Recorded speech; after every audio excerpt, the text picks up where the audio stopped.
My name's Joshua Chinn. I'm a staff sergeant in the United States Army. Retired.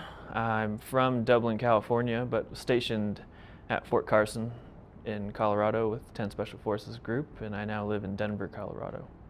My grandfather served in World War II. He was a communications officer, and my brother served when I was in high school for a year and 2 months in Iraq, and that was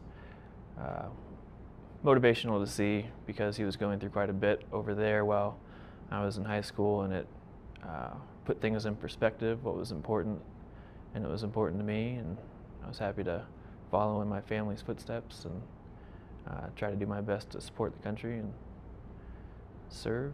I have 3 deployments. The third one doesn't really count because I was injured 3 weeks into it. It was in Iraq, and we were hit in the Najaf.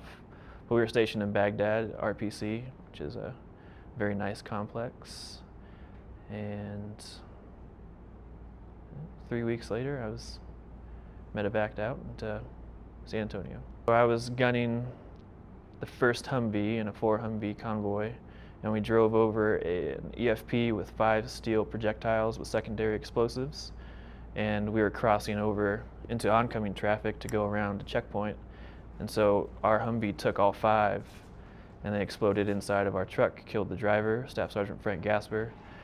Sergeant First Class Ed O'Neill lost his leg, and the Humvee drove off the road, and I was in the gunner's turret, and it threw me out of the turret about 25 yards, broke 9 bones on the right side of my body. The explosion opened up 3 arteries, my right femoral, my left anterior tibial, and my left radial. Open femur fracture from the landing, and then I was shot 3 times. And I landed in mud, probably some poop, which ran off from the local village, and it stopped the bleeding. And there was a very experienced medic, Robert Flournoy, who's now Sergeant Major for 10th Special Forces Group, who just so happened to be on the deployment, or on the mission. And he was able to piece me back together, clamp off some arteries, put some tourniquets on, and really went above and beyond to save my life. The recovery was 5 months inpatient at Brooke Army Medical Center.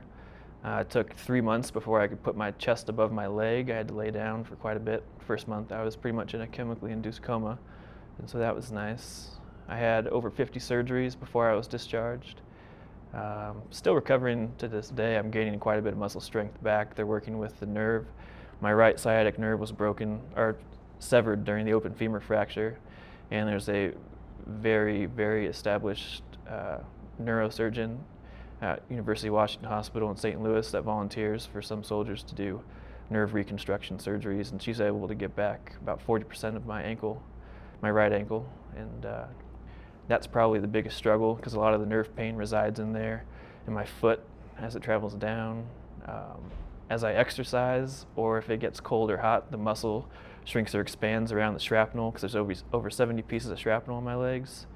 1 piece the size of a Gatorade cap above my femur below my muscle, and so it shifts over the piece of metal.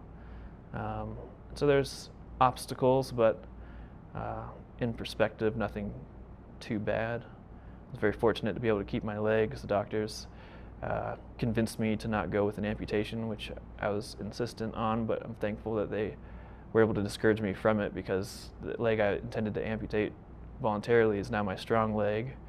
The Achilles tendon was severed during the explosion. They reattached it, covered up the wounds. It was an intense and expansive recovery process, but the people at Brooke Army Medical Center, the doctors, the nurses, just world class.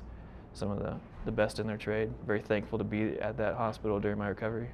Mountain biking's been a big one. Living in Colorado, downhill mountain biking's a lot of fun, especially for someone with banged up legs where you don't have to pedal. But I also have been doing a lot of swimming. I swam for the Special Operations Warrior Game team last year. That's helped. Some hiking, some running. In the right climate, I can run pretty well. So the bikes we have now are probably about 25 to to 28 pounds with 5 inches of travel in the rear. My mountain bike is about 40 pounds with 8 inches of travel in the rear and 8 inches of travel in the front. And they close down the ski resorts in the summer, and you can take your bike up on the lift and then ride your bike down the ski slopes and some trails in the mountain. And it's less pedaling, but a lot more stabilization, upper body strength, and a little more relaxing to me than cross country. I'm not here with any of the organizations that are sponsoring this event, but I've been fortunate enough to be taken care of by the Special Operations Warrior Foundation's CARE Coalition. They've been there for every step of my recovery and my family, very instrumental with organizing the extracurricular activities with the recovery process. One of the important aspects of recovering is meeting someone that has been through your process, because when you're in the early stages of a recovery process, when someone comes in and tries to comfort you or tell you it's going to be okay and they've never been injured, they haven't experienced similar injuries, it's very hard to take that seriously. But when someone's there that's been through similar injuries or the exact same injury, it's comforting to know what lies ahead, and the Wounded Warrior Project provides that. My advocate for the CARE Coalition is a captain named Melissa Cormany, but her husband was injured, and so she knew the process, and that's very comforting for me. It was comforting for my family. There was always someone there to answer the questions, and I imagine it was a lot harder for my family than it was for myself, and so I was very thankful that they were there to support them. And so it's all around, there's a great organization for every soldier. You just have to find the right one that fits. About a year ago, I was talking to the guy that saved my life, and I was talking to the mother of Frank Gasper, the guy that lost his life, and it was just such a small group of people that actually knew what happened, and I was interested to tell people about what happened and the process of the people that I had met during and grown to know very closely during the process of being injured with other people and being in an accident that, or an incident that someone lost his life. And so I decided to write President Bush and explain to him what had happened, and tell him about Frank Gasper and his mother, and tell him about Ed O'Neill, and lost his leg, and then tell him about Sergeant Major Robert Flournoy, who saved my life, and then Colonel Fickey, who's the orthopedic surgeon that saved my legs. And I thought it was very important that he knew the people that were out there fighting for the people that were injured to get us back on our feet, and the people that risked their lives to keep us alive during the attack. And I was still getting married in July, and so I decided to throw an invitation in there, which, if he's watching, he can still come if he'd like, but it's 4th of July weekend, so I imagine he's quite busy.